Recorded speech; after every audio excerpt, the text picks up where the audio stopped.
I'm Ashton Addison from EventChain for Investment Pitch Media and FinTech News Network. And today on Blockchain Interviews, we have David Ben-K, the Chief Legal Officer of Pundi X. David, welcome to the show. It's a pleasure to have you today. Pleasure to be here. Awesome. So please start off by telling us a little bit about Pundi X as a payment processor and how you guys are looking to increase adoption in the blockchain industry. Right. Well, our core product of Pundi X is a point of sales device, the Expos. And what we do is we put these into retailers, and that enables a customer to purchase cryptocurrency from that retailer. It also allows that customer to use cryptocurrency to purchase things at the retailer's store. That's awesome. And yeah, I have seen a video of it in action with Zach purchasing a coffee, and it looks so easy. And it is very easy. So, one of our core taglines is to make purchasing cryptocurrency as easy as purchasing a bottle of water. And we really have perfected it to that point. That's great to hear. And I know that you guys actually have a lot of different projects going on inside Pundi X, but what are you guys really trying to focus on right now on the high level? Well, on the high level, we're really trying to create a new blockchain ecosystem that's going to even increase the spread of blockchain technologies. And so what we are aiming for and what we'll be launching soon is the Function X blockchain ecosystem. And Pundi X, our Expos machine, will be operating on that, but it's a much greater ecosystem. And so it really moves everything that we do today on the web to the blockchain. And so our first new product for Function X is the X phone. And so it's a truly blockchain-based smartphone that enables all of the functionality from a regular smartphone to be moved to the blockchain.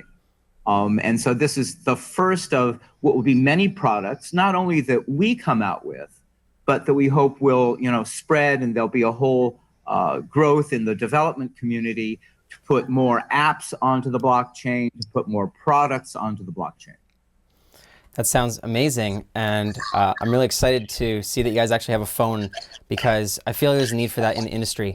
But let's go back to the beginning. Is it true that you guys started this vision with the POS and the Expos was the first product, or was that where you guys really started from? Well, at the base was a payment system called Pundi that started off in Indonesia. And that was a regular payment system using QR codes. And on top of that, then we built the Expo system, moving that from just a regular payment system to being able to use cryptos for payment. Awesome. So what does that look like, on the Expos business side right now? Like, these are actual physical hardwares that are in stores. How many have you guys manufactured? Where are you distributing them throughout the world? And are there a lot of merchants that are using them? Our focus initially has been in Southeast Asia for a number of reasons. Number one, we're physically located here. And also there's a huge need for this kind of payment system. You're dealing with populations that we are calling, the unbanked. And so bringing the system to Southeast Asia makes the most sense. Also, from a regulatory perspective, we have a lot of jurisdictions here like Singapore and Hong Kong, Taiwan, the Philippines, that are all very welcoming to this kind of technology and this kind of advancement.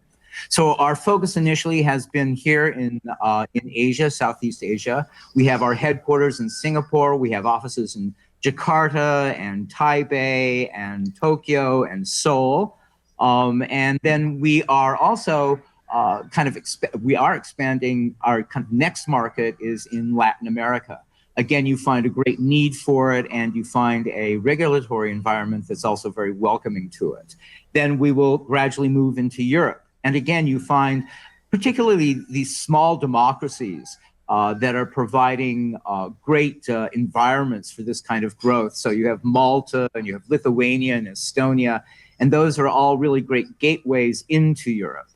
So we're going there. And obviously we have in our sights the United States. But that from a cost perspective, from a regulatory perspective, is also probably the most challenging market.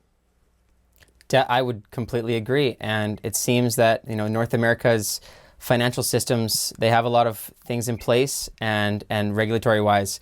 So, as the chief legal officer, I'm guessing you took a quick view at that and saw the opportunities in Latin America. I know, recently I've seen a lot of news about Venezuela and how other cryptocurrencies like Dash are moving in there, and there's a huge need for that. So that only makes sense that you guys are going there first. But, in North America especially, you guys have to compete against these gigantic payment processors, like Visa and MasterCard. Is that something that you guys are looking at, when you move into North America? That's one of the barriers, as well as the regulatory barriers, right? Right. I mean, there are all these challenges. After all, what's at the very core of blockchain is decentralization.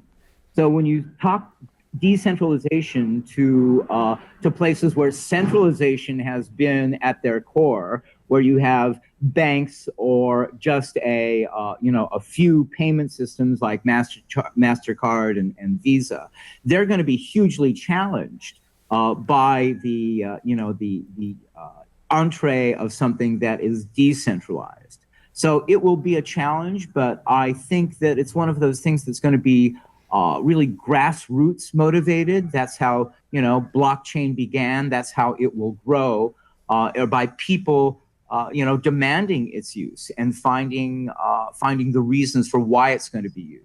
So, what types of cooperation will exist between sort of the blockchain community and the alternatives that it provides with the existing kind of centralized, whether they're banks or credit card systems, we'll have to wait and see. But I think it's coming. It definitely is coming. And the market moves in cycles, right? And I have a feeling in 2019, at some point, we're going to have a huge rush of new people into the blockchain community because this technology is so revolutionary.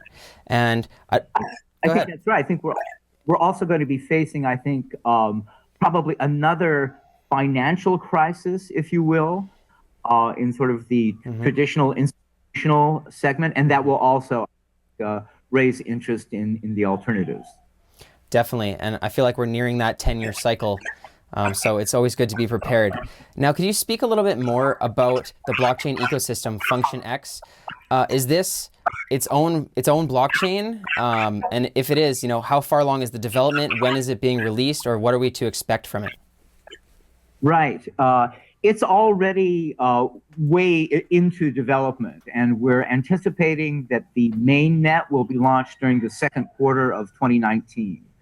And it's open, so, we've made it open source. This is something that, we're developing, but with the intention of really opening it up to the entire blockchain community and developer community. And we made it very accessible, if you will, to developers. So, if one compares, for example, the number of apps that you have on a smartphone compared to the number of dApps that you have on blockchain, dApps are really far behind. And so what FunctionX enables is for a developer to, I would almost say, easily port what they have developed for a smartphone platform onto the blockchain.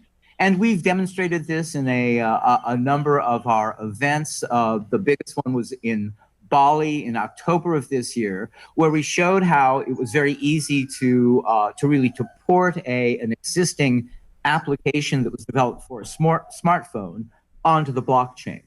And our own X phone, I mean, we're not looking at sort of, everybody moving entirely to a decentralized blockchain for all of their telephone uses. And so our X phone toggles very easily between a standard Android-based smartphone and the blockchain phone. And so there'll be times when you would want to use the blockchain and maybe times when you just want to use a standard smartphone.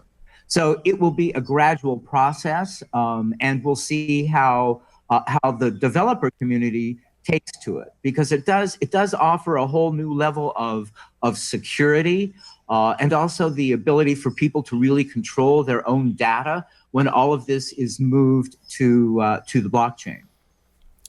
Wow, David, that actually sounds revolutionary, and it's a major need to just be able to easily port those applications, into dApps, because that's a huge barrier. There's a lot of blockchain developers that are coding things, but the technological barriers to entry, and having a decentralized app store where all of those dApps are available is still in its infancy. So I'm really excited to see the mainnet launched and see how that grows out. That's We're awesome. excited. So, could we talk a little bit about the business side? What is the business model around the Xpos payment processor? A lot of vendors are looking to avoid the merchant charges that Visa and MasterCard have traditionally given them.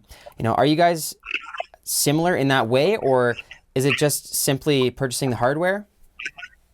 No, we incentivize the merchant. So in other words, there'll be a transaction fee, and the merchant will be able to keep that transaction fee. So instead of the merchant in the traditional system of paying Visa or MasterCard or whomever, they'll be able to keep that transaction fee. And the transaction fee is significantly lower than you have in traditional credit card payment systems.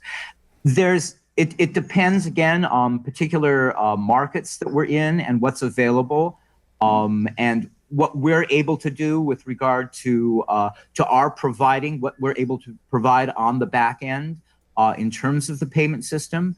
In some jurisdictions, we'll be partnering with existing payment facilitators. In other jurisdictions, we may be providing that service ourselves.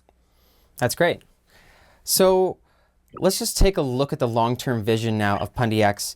You guys have a lot of stuff coming out. I'm really excited for the Function X, but where do you guys see yourselves in 5 years? Do you think Function X will be the main hub, or will you still be sticking to payment processing primarily? I think Function X will be, as you call it, the main hub. It will be because our payment processing and the Xpos will ultimately move to the Function X blockchain platform. So we'll be all working towards that. It's not that we're giving up by any means. Our focus is still on the Xpos at this particular time. And why is that? So, maybe I need to make the connection clearer. But each Xpos device operates as a node on this new blockchain.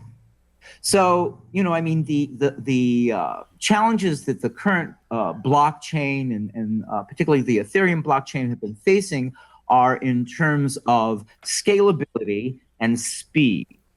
And so we believe by allowing these Xpos devices, and we anticipate there'll be 100,000 of them out there by the end of 2020, 2021, each one operating as a node on a new blockchain will address those issues of scalability and speed.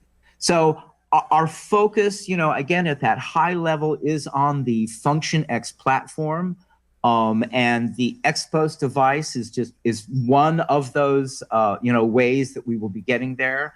The X phone is an example of a device. We'll be developing other devices that will be operating on the Function X blockchain, and we feel quite certain that the developer community, and I use that word broadly, not only in terms of those who are developing dApps, but those who are developing new products will be developing their products for this new blockchain environment.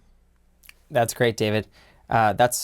Sounds like you guys have everything under control, and there's a big task at hand, but it sounds like you guys are up for the task. So you guys got a lot of things to do. Are you guys looking at either expanding the team, or are you just looking for more merchants and customers to join Pundi X? Oh, we're always expanding, always looking to expand the team, and building our resources in terms of the human talent. We have a terrific technical development team in Shenzhen in the south of China. We are building our marketing globally. So we're always looking, I think everyone always on their, LinkedIn or Twitter says, we are hiring, and we're definitely hiring. So really, probably a limitation that we have that's even greater than the sort of regulatory limitations that we sometimes face are in terms of human resources. And so, we're building the team always. That's awesome. Well, that's all the time that we have today, David. It was definitely a pleasure speaking to you, and sounds like Pundi X has a lot of great things that I think we should speak about in the beginning of 2019 when we do a follow-up interview. So thank you for your time today, and let's talk soon. Thank you, Ashton, for the opportunity. I appreciate it.